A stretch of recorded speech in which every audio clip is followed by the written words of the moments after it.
മുസ്ലിം ഉമ്മത്തിന് ദിശാബോധം നൽകി പ്രവർത്തിച്ചു വരുന്ന മഹനീയമായ സംഘടന ദക്ഷിണ കേരള ജമിയത്തുൽ ഉലമ. ആദരണീയരായ തൊഴിൽ മുഹമ്മദ് മൗലവി സാഹിബ് അവർ ചുരുങ്ങിയ വാക്കുകളിലൂടെയാണെങ്കിലും ആ കാര്യങ്ങൾ അദ്ദേഹം ഇവിടെ നമുക്ക് മുമ്പിൽ വിശദീകരിച്ച് തരികയുണ്ടായി.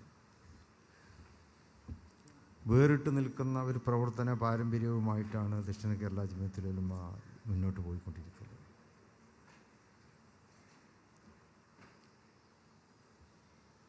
കേരളം സാമൂഹ്യ സൗഹാർദ്ദത്തിൻ്റെയും ഉസ്താദ് ഹസ്രത്ത് അബൂബക്കർ ഉസ്താദ് അവറുകൾ അള്ളാഹുവിൻ്റെ അലംഘനീയമായ വിധിക്ക് കീഴ്പ്പെട്ടുകൊണ്ട് യാത്രയായിരിക്കുകയാണ്. മരണം എല്ലാവർക്കും ഉണ്ടാവും. പക്ഷേ മഹാനായ ഹസ്രത്ത് അവറുകളുടെ മരണം പെട്ടെന്നുണ്ടായ ഒരു മരണം, ആകസ്മികമായി എന്ന രീതിയിൽ തന്നെ അതുണ്ടായപ്പോൾ നമ്മളെല്ലാവരും അത് വളരെയേറെ വേദനിക്കുകയും ആ നഷ്ടബോധം അനുഭവിച്ച് അറിഞ്ഞുകൊണ്ടിരിക്കുകയും ചെയ്യുന്നവരാണ്. അള്ളാഹു മഹാനവറുകൾക്ക് അവരുടെ ബർസഖിയായ ജീവിതത്തെ ധന്യമാക്കി കൊടുക്കുമാറാകട്ടെ. അവിടുത്തെ ആഖിറത്തെ അള്ളാഹു വെളിച്ചമാക്കുമാറാകട്ടെ. ഉന്നതമായിട്ടുള്ള ദറജകളിലേക്ക് ഉയർത്തുമാറാകട്ടെ എന്ന് പ്രാർത്ഥിക്കുകയാണ്. ഇപ്പോൾ നമ്മുടെ പ്രിയങ്കരനായ തൊടിയൂർ മുഹമ്മദ് മൗലവി സാഹിബ് അവർ ഒരു പരിചയപ്പെടുത്തലിൻ്റെ ആവശ്യകത അദ്ദേഹത്തെ സംബന്ധിച്ചിടത്തോളം ഇല്ല, പ്രത്യേകിച്ച് കേരളത്തിൻ്റെ ആത്മീയ മേഖലയിൽ. ഹജ്ജ് കമ്മിറ്റി സംബന്ധമായിട്ടുള്ള കാര്യങ്ങളിൽ സജീവമായി ഇടപെട്ടുകൊണ്ടിരിക്കുന്ന അദ്ദേഹം കേരളത്തിലെ വിശ്വാസികൾക്കൊക്കെ തന്നെ നേരത്തെ തന്നെ സുപരിചിതനാണ്. അതുപോലെ തന്നെ പ്രബോധന മേഖലയിലെ എല്ലാ പ്രവർത്തനങ്ങൾക്കും കക്ഷി ചിന്തകൾക്കൊക്കെ അതീതമായി അദ്ദേഹം പങ്കെടുക്കുകയും അവിടെയെല്ലാം തൻ്റെ അഭിപ്രായങ്ങൾ മുഖം നോക്കാതെ തുറന്നു പറയുകയും ചെയ്യുന്ന ധീരനായ ഒരു ആലിമാണ് മഹാനായ ദക്ഷിണ കേരള ജമിയത്തുൽ ഉലമ ജനറൽ സെക്രട്ടറി ബഹുമാനപ്പെട്ട തൊഴിയൂർ മുഹമ്മദ് മൗലവി സാഹിബ് അവർ. അദ്ദേഹവും അതുപോലെ തന്നെ അദ്ദേഹത്തിൻ്റെ എപ്പോഴും സഹപ്രവർത്തകരായി നമ്മൾ കാണാറുള്ള കടക്കൽ അബ്ദുൽ അസീസ് മൗലവി സാഹിബ് അവറുകളും പലപ്പോഴും അവർ കോഴിക്കോട്ട് വരാറുണ്ട്. കോഴിക്കോട് അവിടെ നമ്മൾ വിളിച്ചു ചേർക്കുന്ന മുസ്ലിം സൗഹൃദ വേദിയുണ്ട്.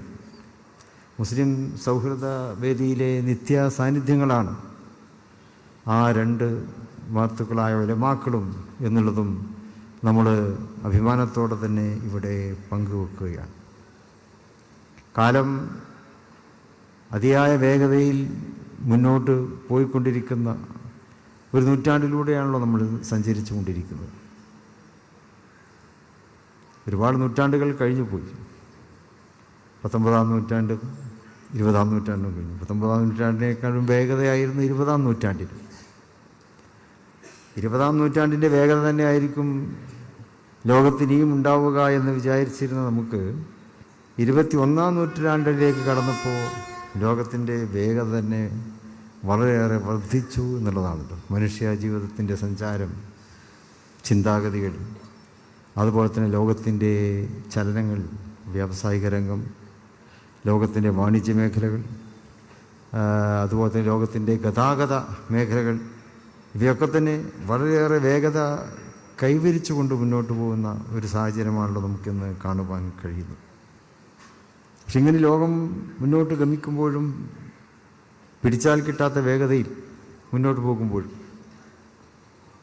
അവിടെ നമ്മൾ കാത്തു സൂക്ഷിക്കേണ്ടതായിട്ടുള്ള പാരമ്പര്യമുണ്ട്. നമ്മൾ കാത്തു സൂക്ഷിക്കേണ്ടതായിട്ടുള്ള മൂല്യബോധങ്ങളുണ്ട്. ലോകത്തിൻ്റെ ഗതിവിഗതികൾക്കനുസരിച്ച് നമ്മുടെ മൂല്യബോധം നമുക്ക് നഷ്ടപ്പെടുകയാണെങ്കിൽ അതുണ്ടാക്കാവുന്ന പ്രത്യാഘാതങ്ങൾ, ആ പ്രത്യാഘാതങ്ങളെക്കുറിച്ച് പരിപൂർണ ബോധവാന്മാരാണ് ഈ വേദിയിലുള്ളവരും ഈ സമ്മേളനത്തിന് എത്തിച്ചേർന്നിട്ടുള്ള ആയിരക്കണക്കായ ആളുകൾ. കാരണം നമ്മൾ ചെറുപ്പം തൊട്ട് തന്നെ അതേക്കുറിച്ചുള്ള അറിവുകൾ കരസ്ഥമാക്കുവാൻ സാധിച്ചിട്ടുള്ളവരാണ്. ദക്ഷിണ കേരള ജമിയത്തുൽ ഉലമയുടെ കീഴിൽ തന്നെ 3000-ലേറെ മദ്രസകൾ കേരളത്തിൽ പ്രവർത്തിച്ചു വരുന്നുണ്ട്. ഉത്തര കേരളത്തിലേക്ക് നോക്കുമ്പോൾ അവിടെ സമസ്ത കേരള ജമിയത്തുൽ ഉലമയുടെ ആഭിമുഖ്യത്തിൽ 10,000-ലേറെ മദ്രസ അവിടെയും പ്രവർത്തിക്കുന്നു. അതുപോലെ തന്നെ മുസ്ലിങ്ങളിൽ മറ്റ് അവാന്തര വിഭാഗങ്ങളുണ്ട്. ആ വിഭാഗങ്ങൾക്കൊക്കെ തന്നെ മദ്രസകളുണ്ട്. അവയെല്ലാം കൂടി കേരളത്തിലെ സ്കൂളുകളെക്കാളും കൂടുതൽ മദ്രസകൾ പ്രവർത്തിക്കുന്നത് ഒരു അനുഭവ യാഥാർത്ഥ്യമാണ്. ആ മദ്രസകളിലൂടെ നമ്മൾ നേടുന്ന വിജ്ഞാനം, നമുക്ക് നേടിയെടുക്കുവാൻ കഴിഞ്ഞിട്ടുള്ള ആത്മീയമായിട്ടുള്ള പരിസര ബോധം എന്നൊന്നുണ്ട്. ഒരു മനുഷ്യ ജീവിതത്തിൽ അവൻ കാത്തു സൂക്ഷിക്കേണ്ടതായിട്ടുള്ള ഒന്ന്, അവൻ്റെ വ്യക്തിത്വം എന്ന് പറയുന്നത് എന്താണ്? ഇന്നത്തെ കാലത്ത് അവൻ കാത്തു സൂക്ഷിക്കേണ്ടത് ആത്മീയമായിട്ടുള്ള ഒരു പരിസര ബോധത്തെയാണ്. ആത്മീയമായ പരിസര ബോധം നഷ്ടപ്പെടുമ്പോൾ നമ്മൾ വിശ്വാസത്തിൽ നിന്ന് അകലുന്നു. നമ്മൾ ധാർമ്മികതയിൽ നിന്ന്, മൂല്യബോധങ്ങളിൽ നിന്ന് നമ്മൾ അകന്നു പോകുന്നു. എന്നാൽ കേരളത്തിലെ മുസ്ലിം സമൂഹം വളരെ വ്യവസ്ഥാപിതമായി തന്നെ ഇവിടെ പ്രവർത്തിക്കുന്നു. തലമുറകൾക്ക് മതപരമായിട്ടുള്ള വിജ്ഞാനത്തെ എത്തിച്ചു കൊടുക്കുന്നത്. ഇന്ന് ലോകം വലിയ പുരോഗതിയൊക്കെ നേടിയിട്ടുള്ള ഈ കാലത്ത് വിദ്യാഭ്യാസവും ശാസ്ത്ര സാങ്കേതിക വിദ്യകളും ടെക്നോളജിയിൽ നിന്ന് എത്തി നിൽക്കുന്നത് AI കാലഘട്ടത്തിലാണ്. ഇങ്ങനെ അനുഭവങ്ങളും വിജ്ഞാനങ്ങളും ലോകത്തിങ്ങനെ കടന്നു വന്നുകൊണ്ടിരിക്കുമ്പോഴും ലോകം പലപ്പോഴും ദിശാബോധം നഷ്ടപ്പെടുന്ന രീതിയിൽ പ്രതികരിക്കുന്നുമുണ്ട് എന്നുള്ളതാണല്ലോ. നീതിപീഠങ്ങൾ അവരും ആശങ്കിച്ചു പോകുന്നു. ടെക്നോളജിയും വിദ്യാഭ്യാസവും എഡ്യൂക്കേഷനും ഒക്കെ നേടിക്കൊണ്ടിട്ടുള്ള ഒരു ലോകം, ആ ലോകത്ത് എന്തുകൊണ്ട് കുറ്റകൃത്യങ്ങളുടെ തടവുകാരായി മനുഷ്യർ മാറിക്കൊണ്ടിരിക്കുന്നു എന്നതാണ് നിയമ വ്യവസ്ഥയെ ആശങ്കാകുലരാക്കുന്നത്. വിദ്യാഭ്യാസം നേടുന്തോറും, അറിവുകൾ നേടുന്തോറും മനുഷ്യൻ്റെ വ്യക്തിത്വം വികസിക്കേണ്ടതുണ്ട്. കോട്ടും ടൈയും എന്നതുപോലെ തന്നെ ബ്രാൻഡഡ് ഷർട്ടുകളും മുണ്ടും ഇതൊക്കെ വേഷവിധാനങ്ങളായി ലോകത്തെ ഓരോ പ്രദേശങ്ങളിലും ഏറ്റവും ആധുനികമായിട്ടുള്ള വേഷവിധാനങ്ങൾ, വളരെ വിലയേറിയ നിറപ്പകിട്ടുള്ള വേഷവിധാനങ്ങൾ, അതൊക്കെ അണിഞ്ഞ് ജീവിക്കുന്നവരാണല്ലോ ഇപ്പോഴത്തെ മനുഷ്യർ. ഇന്ന് പട്ടിണി വളരെ അപൂർവമാണ്. ഇന്ന് ഒരു പക്ഷേ ഭക്ഷണത്തിൻ്റെ ആധിക്യമായിരിക്കും ലോകത്തെ എല്ലായിടത്തും നമുക്ക് കാണാൻ കഴിയും. ഇന്നിപ്പോൾ ഇൻഫർമേഷൻ സോഷ്യൽ മീഡിയ സജീവമായ ഒരു കാലമാണല്ലോ. സോഷ്യൽ മീഡിയയിൽ ഭക്ഷണത്തെക്കുറിച്ചുള്ള ചർച്ചകളാണ്. എപ്പോഴെല്ലാം ആർക്കെല്ലാം മാറിക്കൊണ്ടിരിക്കുന്ന ഭക്ഷ്യ സംസ്കാരത്തെക്കുറിച്ച് പഠിപ്പിക്കുകയാണ് സോഷ്യൽ മീഡിയ ചെയ്തുകൊണ്ടിരിക്കുന്നത്. നമ്മുടെ നാട്ടിൽ മാത്രമല്ല, മലബാറിലോ തെക്കൻ കേരളത്തിലോ മാത്രമല്ല, ഇന്ത്യയിലെ ഓരോ നഗരങ്ങളിലും അതുണ്ട്. വിദേശ രാജ്യങ്ങളിലെ സോഷ്യൽ മീഡിയ, അതിലും നമുക്ക് കാണുവാൻ കഴിയുന്നത് അതാണ്. രുചികരമായിട്ടുള്ള ഭക്ഷണങ്ങൾ ഉണ്ടാക്കാനുള്ളത്. ഓരോ ദിവസവും ഓരോ നേരവും പുതിയ ഭക്ഷണം കഴിക്കണമെന്നാണ് ഇപ്പോഴത്തെ പുതിയ തലമുറ ചിന്തിച്ചു കൊണ്ടിരിക്കുന്നത്. അതിനവർ ഗൂഗിളിൽ പോകുന്നു, ഗൂഗിളിലുണ്ടാവും ഓരോ ദിവസവും പുതിയ രീതിയിലുള്ള ഭക്ഷ്യ പദാർത്ഥങ്ങൾ, അതിൻ്റെ ഇൻഗ്രീഡിയൻസ് ഉണ്ടാവും, അത് പാചകം ചെയ്യേണ്ട രീതികളുണ്ടാവും.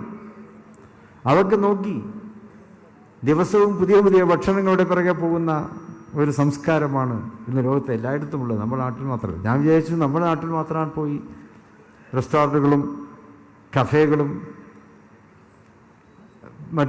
മറ്റൊക്കെ തട്ടുകടകൾ എന്ന പേരിലുള്ള വേറെ സംവിധാനങ്ങൾ, ഇതൊക്കെ നമ്മുടെ നാട്ടിലാണുണ്ടെന്ന് വിചാരിച്ചു. അതല്ല, ലോകത്തെ എല്ലായിടത്തും ഇത് ഒരു നിത്യസംഭവമായി മാറിയിരിക്കുകയാണ്. അപ്പോൾ സുഖത്തിൻ്റെ പിന്നാലെ പോകുന്നു എന്നുള്ളതാണ്. ജീവിതം സുഖത്തിൻ്റെ പിന്നാലെ പോയിക്കൊണ്ടിരിക്കുന്നു. നമ്മൾ പഠിക്കുന്ന ഉയർന്ന അറിവുകൾ, ഗ്രാജുവേഷനും പോസ്റ്റ് ഗ്രാജുവേഷനും റിസർച്ചുകളും, ഇതൊക്കെ ഇന്ന് എല്ലാവരിലും എത്തുന്നുണ്ട്. എല്ലാവരും അതിൻ്റെ പിറകെയാണ്. അതിലൂടെ അവർക്കൊക്കെ അനുഭവജ്ഞാനം, വിദ്യാഭ്യാസം നേടുവാനും കഴിയുന്നുണ്ട്. പക്ഷെ നിത്യജീവിതത്തിൽ എന്തുകൊണ്ട് അവ ദിശാബോധം നൽകുന്നില്ല എന്നുള്ളതാണ്. നിത്യജീവിതത്തിൽ അതൊക്കെ മറന്നുകൊണ്ടിരിക്കുന്നു. നിത്യജീവിതത്തിൽ സുഖലോലുപതയ്ക്ക് പിറകെ പോയിക്കൊണ്ടിരിക്കുന്നു. ആധുനിക സമൂഹം അവിടെ തൻ്റെ ലക്ഷ്യത്തിൻ്റെ മുമ്പിൽ മാർഗം അവന് തടസ്സമാണെങ്കിൽ ആ മാർഗത്തെ ഇല്ലാതാക്കുന്നു. താൻ മനസ്സിലാക്കുന്ന ചില ലക്ഷ്യങ്ങളുണ്ടാവും. പക്ഷെ ആ ലക്ഷ്യങ്ങളിലേക്ക് ചിലപ്പോൾ സത്യനിഷേധത്തിൻ്റെ വഴി സ്വീകരിക്കേണ്ടി വരും. ധാർമ്മിക നിരാസത്തിൻ്റെ വഴികൾ സ്വീകരിക്കേണ്ടി വരും. അങ്ങനെ വരുമ്പോൾ ഒരു മടിയും കൂടാതെ അതിൻ്റെ പിറകെ പോകും.